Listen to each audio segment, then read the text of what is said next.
आखिर क्या होती है हेजिंग और किस तरीके से आप हेजिंग स्ट्रैटेजीज का यूज करके अपने लॉस को बहुत ही ज्यादा रिड्यूस कर सकते हैं।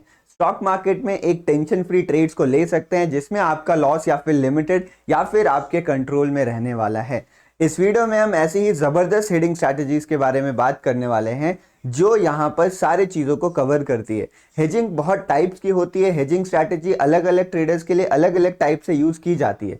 तो इस वीडियो में मैं कोशिश करूंगा हेजिंग से रिलेटेड सारी चीज कवर करने के लिए। इस टॉपिक की डिमांड बहुत ज्यादा बढ़ रही है क्योंकि हमारे पास इलेक्शन आ रहा है और इलेक्शन की वोलेटिलिटी को देखते हुए बहुत सारे लोग लिमिटेड लॉस, फिक्स लॉस या फिर रिड्यूस लॉस के साथ काम करना चाह रहे हैं। तो ये स्ट्रैटेजीज आपको उन चीजों को करने में काफी ज्यादा मदद करेगी। चलिए बिना किसी देरी के वीडियो को शुरू करते हैं। नमस्ते, मेरा नाम है शिवम, मैं आप सभी का नए वीडियो में स्वागत करता हूं। Let's begin the video. देखिए, अगर आपको हेजिंग के बारे में कुछ भी नहीं पता ना, तो भी आपको इस वीडियो में सब कुछ पता चल जाने वाला है। स्टार्ट एकदम हम बेसिक से करते हैं। हेजिंग एग्जैक्टली होती क्यों है, हेजिंग को यहां पर यूज क्यों किया जाता है, हेजिंग क्या होती है, उसके बारे में समझते हैं। तो यहां पे आप बेसिक सा डेफिनेशन लिखा हुआ देखोगे। ये डेफिनेशन आपसे क्या कह रहा है? ये डेफिनेशन कह रहा है an investment that is made with the intention of reducing the risk of adverse price movements in an asset. इसका सिंपल हिंदी में अर्थ ये है कि आप इस तरीके के ट्रेड्स लेते हो, इस तरीके की पोजीशन बनाते हो जो आपके मेन पोजीशन के रिस्क को, मेन पोजीशन के लॉस को काउंटर करने के लिए आप बनाते हो। एक सिंपल एग्जांपल की मदद से मैं समझाता हूं। फॉर एग्जांपल, मान लो कि आपने यहां पर भौकाल में आके फॉर्च्यूनर खरीद ली। अब फॉर्च्यूनर जो आपने खरीदी है यहाँ पे, वो आपको लगभग 40-45 लाख की पड़ी होगी। फॉर एग्जांपल मान लेते हैं कि 45 लाख की आपने यहाँ पे फॉर्च्यूनर खरीद ली। अब इतने पैसे आपने इस पे लगा तो दिए, लेकिन आपको लग रहा है कि भाई कहीं पता चले फॉर्च्यूनर के साथ कुछ हो जाए। तो 45 लाख का मोटा खर्चा किया है, यानी रिस्क लिया है ना आपने। तो ये जो आपका मेन रिस्क है, इसको आप ऑफसेट कैसे करोगे, इस रिस्क को आप बैलेंस कैसे करोगे? तो आप यहाँ पे जाओगे एक इंश्योरेंस कंपनी के पास। इंश्योरेंस कंपनी को आप बोलोगे कि भाई मेरे कुछ पैसे ले लो, 2 लाख ले लो, 1 लाख ले लो, जितने भी ले लो, और अगर मेरी गाड़ी को कुछ होता है तो तुम मुझे मेरे पैसे वापस कर देना। इसका जो भी खर्चा लगेगा, अगर गाड़ी नहीं लगनी होगी, वो दे दो। तो आप यहाँ पे इस गाड़ी का, इस महंगी चीज का रिस्क कम करने के लिए, डैमेज का, आप एक इंश्योरेंस लेते हो जिसके लिए आप कुछ यहाँ पे प्रीमियम पे करते हो। तो इसी तरीके से हम यहाँ पे इंट्राडे ट्रेडिंग या इन्वेस्टिंग में हेज करते हैं। तो यहाँ पे एक तरीके से आपने अपने फॉर्च्यूनर गाड़ी को हेज कर लिया। अब जो आपके नुकसान होगा, गाड़ी को कुछ भी हो जाए, वो लिमिटेड होगा या शायद नहीं हो। तो उसी तरीके से हेजिंग का कॉन्सेप्ट भी मार्केट में होता है। जब हम अपनी मेन पोजीशन को बचाने के लिए, उसके लॉस को लिमिट करने के लिए कुछ ऐसी पोजीशंस बनाए जिससे वो लॉस कम हो जाए, तो हम हेजिंग का इस्तेमाल करते हैं। एक सिंपल एग्जांपल से मैं बताता हूं। मान लीजिए आप स्टॉक मार्केट में ट्रेड करते हैं। तो यहां पर आपके लिए, अगर स्टॉक मार्केट के टर्म्स में बात करें, तो मान लीजिए आपने एक स्टॉक खरीदा हुआ एफटीएस। अब ये कंपनी बहुत बढ़िया आपको लग रही है, इसलिए आपने इसको बाई कर लिया है। अगर ये कंपनी ऊपर जाती है तो क्या होगा? आपको यहाँ पर प्रॉफिट होगा। अगर ये कंपनी नीचे गिरती है तो आपको यहाँ पे लॉस होगा। तो क्या कोई ऐसा तरीका है जिससे मैं थोड़ा प्रॉफिट से कॉम्प्रोमाइज कर लूं? चलेगा, मुझे प्रॉफिट उतना ना हो चलेगा, लेकिन मैं लॉस भी उतना नहीं लेना चाह रहा हूं। तो इसी तरीके को हम हेजिंग कहते हैं। और हेजिंग को आप एज ए इन्वेस्टर भी आप यूज कर सकते हो, as a option buyer, as a option seller, as a normal intraday trader भी आप यूज कर सकते हो। तो ये कुछ नया यूनिक कॉन्सेप्ट है। चैनल पर ध्यान से समझने की कोशिश करेगा। हो सकता है थोड़ा सा कॉम्प्लेक्स हो जाए, बट मैं आसान शब्दों में आपको समझाने की कोशिश करूंगा। चलिए, इंट्रोडक्शन में आपने समझ लिया कि ये हेजिंग क्या होता है, ये पावरफुल क्यों है, वो समझते हैं हम अगले टर्म्स में। एक बार वापस से डेफिनेशन समझ लेते हैं बस। Hedging involves taking an offsetting position in an related security to reduce the risk of adverse price movements. Think of it as a buying insurance for your trades. Simple Hindi में भी आप चाहो तो यहाँ पे पढ़ सकते हो। हेजिंग का मतलब होता है अपने ट्रेड को सुरक्षित करना। तो वो सुरक्षित करने के लिए कौन कौन सी स्ट्रैटेजीज होती हैं, उन पे हम चलते हैं, उन पे नजर डालते हैं। अब हमने हेजिंग तो यहाँ पे सीख ली, लेकिन अब हमें ये सीखना पड़ेगा कि आखिर हेजिंग की जरूरत क्यों पड़ती है। हम क्यों ना यहाँ पे नॉर्मली ट्रेड करें, हम अपने ट्रेड्स को हेज क्यों करें, हम अपनी हेजिंग स्ट्रैटेजीज को क्यों फॉलो करें। तो देखो, जनरली आप कॉन्सेप्ट समझने की कोशिश करें। हेजिंग हम तब प्रिफर करते हैं जब हमारे ट्रेड के लिए या तो हमें उतना कॉन्फिडेंस नहीं आता कि यार ये मेरे फेवर में ट्रेड चलेगा नहीं चलेगा, मुझे प्रॉफिट देगा या नहीं देगा, या फिर मार्केट की वोलेटिलिटी इतनी ज्यादा रहती है कि हम वहां पे चीजों को प्रॉपर्ली हैंडल नहीं कर पाएंगे। जो रिस्क इन्वॉल्व होता है एक ट्रेड के साथ, अगर मैं उसको मैनेज नहीं कर पा रहा हूं, उसको हैंडल नहीं कर पा रहा हूं, तो भी मैं ये कोशिश करूंगा कि मैं अपने रिस्क को बैलेंस कर सकूं। या फिर मुझे अपने ट्रेड में कॉन्फिडेंस नहीं है, तो भी मैं कोशिश करूंगा कि मैं अपने रिस्क को बैलेंस कर सकूं। इन दोनों कारणों की वजह से हेजिंग एक काफी पॉपुलर और पावरफुल टूल है जो ट्रेडर्स यूज करते हैं। तो यहाँ पे हेजिंग का पहला इंपॉर्टेंस है रिस्क मैनेजमेंट। आपका ये रिस्क मैनेज करने के आपको बहुत सारे तरीके बताता है। जनरली अगर आप बिना हेजिंग के ट्रेड करते हो तो आपके पास रिस्क मैनेजमेंट का टूल क्या होता है, आप एक स्टॉप लॉस डिसाइड करते हो कि यार मेरा इतना लॉस हो जाएगा तो मैं ट्रेड से निकल जाऊंगा, मुझे इससे ज़्यादा लॉसेस नहीं लेने। आप रिस्क मैनेजमेंट टेक्निक्स अपने कैपिटल पे यूज़ करते हो। बट अगर आप हेजिंग यूज़ करते हो तो यहाँ पर मल्टीपल ऑप्शंस आपके सामने खुल जाते हैं जिससे आप अपने ट्रेड को रिस्क मैनेज कर सकते हो। क्या आप अपने ट्रेड में लॉस को फिक्स करना चाहते हैं, वो भी आप कर सकते हैं। क्या अपने आप ट्रेड में लॉस को मतलब रिड्यूस करना चाहते हैं, जो इवेंचुअली लॉस हो, मान लो अगर आपने कोई ट्रेड लिया वो स्टॉक गिरने लगता है तो उस लॉस को रिड्यूस करने के लिए भी आप कुछ स्ट्रैटेजीज को यूज कर सकते हो। अगर आप चाहो तो यहाँ पे टाइम बेस्ड हेजिंग भी की जा सकती है। मतलब मैं चाहता हूँ स्टॉक्स को 1 महीने के लिए हेज करना, तो मैं मतलब 1 महीने तक होल्ड करना, तो मैं ऐसी हेजिंग स्ट्रैटेजी यूज करूंगा जो मुझे 1 मंथ तक कंप्लीट प्रोटेक्शन प्रोवाइड करेगा। तो ये होता है बेसिक यहाँ पे रिस्क मैनेजमेंट के लिए। दूसरा, कुछ लोग यहाँ पे इसको साइकोलॉजिकल कंफर्ट के लिए भी यूज करते हैं। Psychological comfort in the sense, अगर कभी भी आपको ये लग रहा है ना कि यार ज़्यादा लॉस हो जाएगा, मुझे दिक्कत हो रही है, मैं कैसे हैंडल करूंगा सिचुएशन, मार्केट में पैनिक आ गया तो बाकी सारी चीज़ें, तो उन सारी चीज़ों को डील करने के लिए आप यहाँ पे हेज करके अपने लॉस को लिमिट या फिक्स कर सकते हो। फिर उससे आपको एक कंफर्ट आ जाएगा कि मेरा इससे ज़्यादा लॉस या फिर बहुत बड़ा लॉस नहीं हो सकता है। अब मैं कॉन्फिडेंटली अपने ट्रेड को होल्ड कर सकता हूँ, अपनी पोजीशंस को मैनेज कर सकता हूं। कंसिस्टेंट रिटर्न्स के लिए भी हेजिंग को यूज किया जाता है, क्योंकि जब हम अपनी पोजीशन को हेज करते हैं तो कहीं ना कहीं हम अपने प्रॉफिट लॉस को मार्केट मूवमेंट से थोड़ा सा अलग कर देते हैं। मार्केट किधर भी मूव करे, हमारे प्रॉफिट लॉस, हमारे जो रिटर्न्स है वो हमारे हाथ में रहते हैं, हमारे उस हेजिंग सेटअप पे रहते हैं, जिसके बेसिस पे हम कंसिस्टेंट रिटर्न्स जनरेट करते हैं। बहुत सारे जो ऑप्शन सेलर्स होते हैं वो जो अपनी हेजिंग स्ट्रैटेजीज यूज करते हैं उससे काफ़ी कंसिस्टेंट रिटर्न्स उन्हें देखने को मिलता है। तो ये हमारे पास इंपॉर्टेंस है हेजिंग के। हेजिंग के कुछ डिसएडवांटेज भी तो होने चाहिए। डिसएडवांटेज क्या क्या हो सकता है, चलिए उसके बारे में समझने की कोशिश करते हैं। देखिए, हेजिंग के एज सच कोई डिसएडवांटेजेस नहीं है कि यार ये बहुत खराब चीज़ है। बस हेजिंग जब भी आप करते हो ना, तो लॉस के साथ साथ, रिस्क के साथ साथ आपका जो प्रॉफिट है वो भी थोड़ा रिड्यूस हो जाता है। मतलब अगर आप एक बिना हेज किए हुए पोजीशन बना रहे हो तो उसमें आपका प्रॉफिट मैक्सिमम हो सकता है, बट अगर आप पोजीशन को हेज करते हो तो आपका प्रॉफिट भी यहाँ पे रिड्यूस हो जाता है। जिस तरीके से आपने यहाँ पर अपने फॉर्च्यूनर के लिए इंश्योरेंस बाई किया था ना, तो इंश्योरेंस बाई करने के लिए आपने कुछ एक्स्ट्रा अमाउंट पे किया था, तो वही मान लीजिए कि वो प्रॉफिट में से एक्स्ट्रा अमाउंट आपने दे दिया, जिसलिए आप वो हेज को अपना आप ट्रेड कर पाए हो।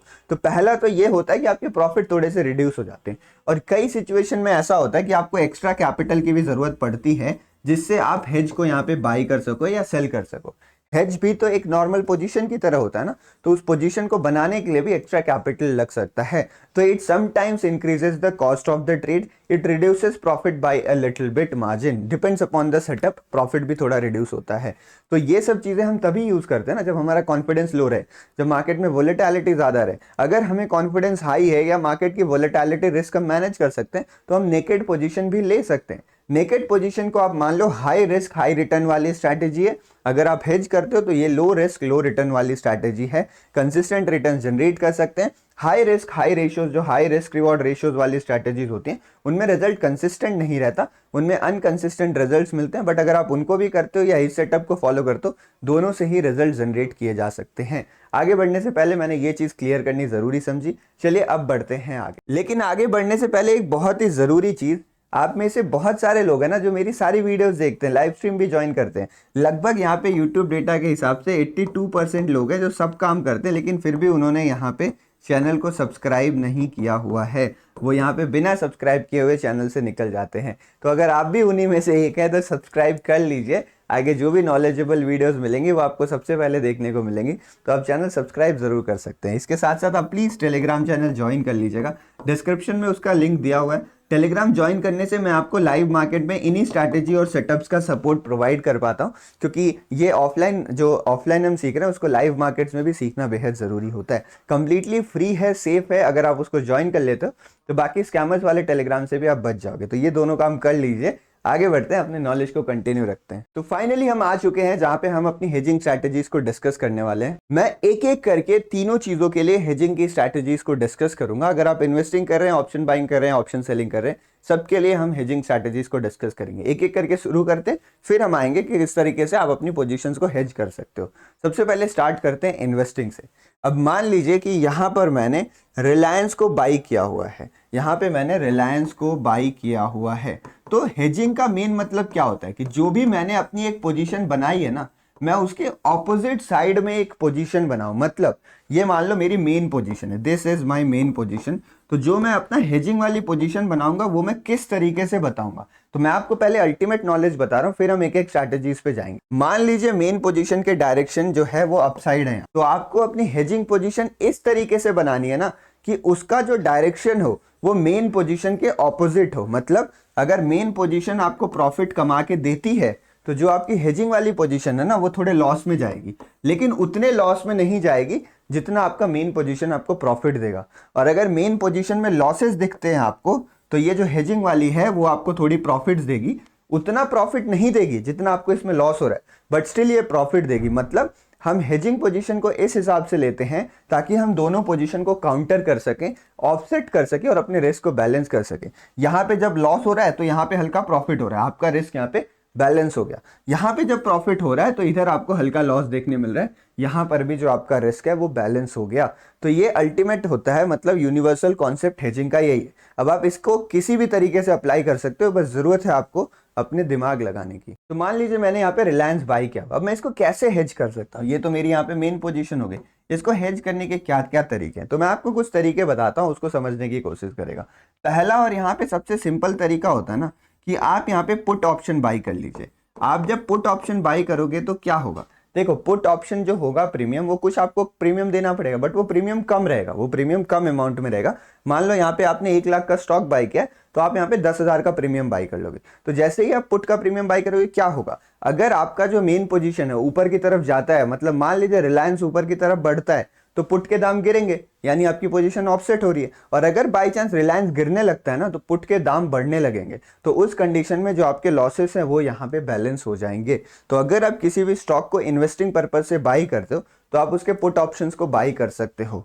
दूसरा यहाँ पर यह भी तरीका होता है कि आप यहाँ पे पुट ऑप्शन ना बाई करके आप यहाँ पे इसके कॉल ऑप्शंस को सेल कर सकते हैं। कॉल ऑप्शन सेल करने से क्या होगा, अगर मान लीजिए कि यहाँ पे रिलायंस के जो प्राइसेस है वो ऊपर की तरफ बढ़ रहे हैं, तो यहाँ पे कॉल के प्राइसेस क्या है, ये भी ऊपर की तरफ बढ़ेंगे, लेकिन आपने इसको सेल किया है तो जब रिलायंस ऊपर जाएगा तो आपको यहाँ पे लॉस देखने को मिलेगा, और जब रिलायंस यहाँ पे नीचे गिरेगा तो कॉल के प्रीमियम भी नीचे गिरेंगे, और क्योंकि आपने इसको सेल कर रखा है तो आपका यहाँ पे प्रॉफिट होना स्टार्ट हो जाएगा। तो हमें कौन सी स्ट्रैटेजी को फॉलो करना चाहिए, देखो अगर कोई स्टॉक जो है ना वो बहुत ही ज्यादा वोलेटाइल है, उसमें पुट ऑप्शंस को बाई कर सकते हो, क्योंकि वोलेटाइल स्टॉक्स में मूवमेंट बड़ी बड़ी आती है। तो मान लो अगर फास्ट नीचे की तरफ गिर जाता है तो पुट के प्रीमियम काफी तेजी से इंक्रीज होंगे, आपको यहाँ पे फायदा हो जाएगा, आपके जो रिस्क है ना वो काफी अच्छे से बैलेंस हो जाएगा। कई बार मैंने ऐसे देखा है कि स्टॉक्स गिरते हैं और पुट की पोजीशंस में प्रॉफिट मिल जाता है, लेकिन वैसी सिचुएशन में ना जो पुट ऑप्शंस होते हैं, मान लो अगर आपने 1 लाख का रिलायंस खरीदा है तो आपने यहाँ पे 40-50 हज़ार का पुट खरीद लिया, तभी वो पॉसिबल होता है, नहीं तो मोस्ट ऑफ द टाइम आप नेट लॉस में ही रहोगे, बट वो लॉसेस आपके काफी रिड्यूस हो जाए। कॉल ऑप्शन हम कब सेल करते हैं, कॉल ऑप्शन हम तब सेल करते हैं जब हमें लगता है कि यार स्टॉक ज्यादा वोलेटाइल नहीं है, इसमें बड़ी मोमेंटम की पॉसिबिलिटी ज्यादा नहीं है। देखो हेजिंग इन ऑप्शन बाइंग ना बहुत डिफिकल्ट टॉपिक है। ऑप्शन बाइंग में अपनी पोजीशन को हेज कर पाना बहुत ही मुश्किल होता है। मुश्किल क्यों होता है, क्योंकि आप एक ऐसे इंस्ट्रूमेंट में ट्रेड कर रहे हो ना जो डीकेइंग इंस्ट्रूमेंट है, ये टाइम के साथ यहाँ पे डीके होते चले जाता है, तो यहाँ पर आपको टाइम का बिल्कुल एडवांटेज नहीं मिलता है, उल्टा टाइम आपके अगेंस्ट यहाँ पे खड़े रहता है। और दूसरी बात यहाँ है, जब भी आप ऑप्शन बाई करते हो ना तो बाइंग में आपको नेकेड पोजीशन ही लेना पड़ता है। अगर आप यहाँ पे ये सोच रहे हो कि मैं यहाँ पे कॉल बाई करता हूँ 4 लॉट, मैं यहाँ पे कॉल बाई करता हूँ 4 लॉट और यहाँ पे फिर मैं पुट बाई कर लेता हूँ 2 लॉट, तो मेरी यहाँ पे कुछ पोजीशन हेज हो गई है, तो ये बात तो सही है कि आपकी पोजीशन यहाँ पे स्लाइटली हेज्ड है, लेकिन आप समझो ये जो हेजेस है ना ये काम क्यों उतना ज़्यादा नहीं कर पाते हैं, उसको हमें समझने की ज़रूरत है। फॉर एग्जाम्पल अगर सी आपने बाई किया है 4 लॉट और आपने पुट बाई किया 2 लॉट, तो आपका व्यू क्या है, आप किधर चाह रहे हो मार्केट को ले जाना, आप मार्केट को यहाँ पर ऊपर की तरफ ले जाना चाह रहे हो, आप चाह रहे हो कि मार्केट ऊपर की तरफ बढ़े। अगर मार्केट यहाँ पे ऊपर की तरफ बढ़ते रहती है तो ये अच्छी बात है, सी के जो 4 लॉटेड है वो 4 लॉट्स हैं जो आपको प्रॉफिट देंगे और यहाँ पे आपको थोड़ा लॉस मिलेगा, आपको यहाँ पे पैसा बन जाएगा और आपका रिस्क भी थोड़ा मैनेज रहेगा। लेकिन ये एक ही कंडीशन में आपका रिस्क मैनेज रखेगा, वो कंडीशन ये है कि अगर यहाँ पे फास्ट मोमेंटम होता है, अगर मार्केट तेजी से नीचे गिरने लगा ना तो पुट के प्रीमियम बढ़ना स्टार्ट हो जाएंगे, कॉल के प्रीमियम डिक्रीज होना स्टार्ट हो जाएंगे। तो यहाँ पर जो पुट के प्रीमियम है वो आपके यहाँ पे कॉल के प्रीमियम के लॉसेस को थोड़ा कम कर देंगे। तो अगर फास्ट मोमेंटम आता है तो ही ये बाई किए हुए जो हेजेस है ना वो काम आते हैं। अगर मार्केट धीरे धीरे ऊपर की तरफ जाएगा ना तो कॉल का प्रीमियम ज्यादा नहीं बढ़ पाएगा। क्यों ज्यादा नहीं बढ़ पाएगा? क्योंकि ऑप्शन डीके होता है, टाइम डीके होता है, थीटा डीके होता है, वो कॉल के प्रीमियम को ज्यादा नहीं बढ़ने देगा। लेकिन जो पुट के प्रीमियम है ना वो तेजी से नीचे की तरफ गिरना स्टार्ट हो जाएंगे, वो तेजी से यहाँ पे नीचे की तरफ गिरेंगे। तो आपका एक बहुत मेजॉरिटी ऑफ प्रॉफिट का हिस्सा ये पुट के लॉसेस आपका खा लेगा यहाँ पे। तो इस कंडीशन में आपका जो हेज है वो ज्यादा फायदेमंद नहीं रहने वाला है यहाँ पे। मोस्ट प्रोबेबली टाइम डीके के चक्कर में ना आपके ऐसे भी हो सकते हैं दोनों प्रीमियम ही गल जाएं। अगर मार्केट ज्यादा मूव ना करे ना तो कॉल के प्रीमियम भी उल्टा डिक्रीज होना स्टार्ट हो जाएंगे बढ़ने के बजाय, और पुट के भी डिक्रीज होना स्टार्ट हो जाएंगे। अगर मान लो मार्केट नीचे गिरता है तो क्या होगा? अगर नीचे गिरता है तो कॉल के प्रीमियम यहाँ पे गिरेंगे, पुट के प्रीमियम बढ़ने चाहिए ना। लेकिन अगर मार्केट धीरे धीरे नीचे गिर रहा है ना तो पुट के प्रीमियम भी ज्यादा नहीं बढ़ेंगे और आप इवेंचुअली लॉस में ही एंड करने वाले हो। आप दोनों प्रीमियम किसी ऑप्शन सेलर को दे दोगे और वो आपसे पूरा टाइम डीके ले लेगा।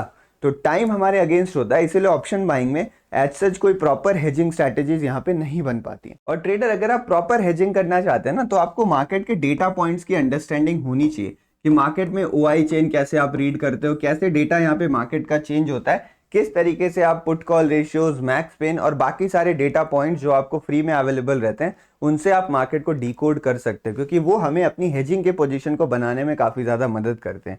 आप इन सारे डेटा की स्टडी, एडवांस डेटा, एफआईडीआईएस किस तरीके से काम करते हैं, उनकी क्या स्ट्रैटेजीज होती है, उनकी क्या पोजीशंस हैं, वो सारी चीजें आप सीख सकते हो एक फ्री डेटा डिकोडिंग कोर्स में जो आपको यहाँ पर फ्री में मिल जाएगा। इसके साथ साथ आपको एक एडवांस स्विंग ट्रेडिंग का कोर्स और प्लस 7 डेज का एक फ्री कोर्स मिलेगा प्राइस एक्शन का, जो बिगिनर्स के लिए बहुत ही ज्यादा हेल्पफुल है। उसके साथ साथ आपको एक प्रीमियम टेलीग्राम ग्रुप का भी एक्सेस मिलेगा जिसमें लाइव मार्केट्स में आपको बहुत ही अच्छी सपोर्ट मिलती है, आपको बहुत सारी चीजें वहां सीखने को मिलती हैं। अगर आप ये सारी चीज फ्री में पाना चाहते हो तो आपको केवल अकाउंट ओपन करवाना है। नीचे बहुत सारे डीमेट अकाउंट्स के लिंक दिए हुए हैं, आपको जो भी पसंद है आप करवा सकते हो। धन और कुछ ब्रोकर्स हैं जो मैं इसमें पर्सनली यूज करता हूं, लेकिन सारे ब्रोकर्स बेस्ट है यहाँ पे, तो आप उनमें फ्री में अकाउंट ओपन करवा सकते हो। किसी में भी एक भी पैसे आपके नहीं लगते हैं। आप कहीं ना कहीं तो ट्रेड कर रहे होगे ना, तो आपको यहाँ बेनिफिट्स भी मिल जाएगा, प्लस बेस्ट ब्रोकर्स हैं जिनकी लिंक्स मैंने आपको दी है, तो आप उसमें स्विच कर सकते हो बिना किसी चार्जेस के और आपको इतनी सारी फ्री चीजें भी मिल जाएंगी।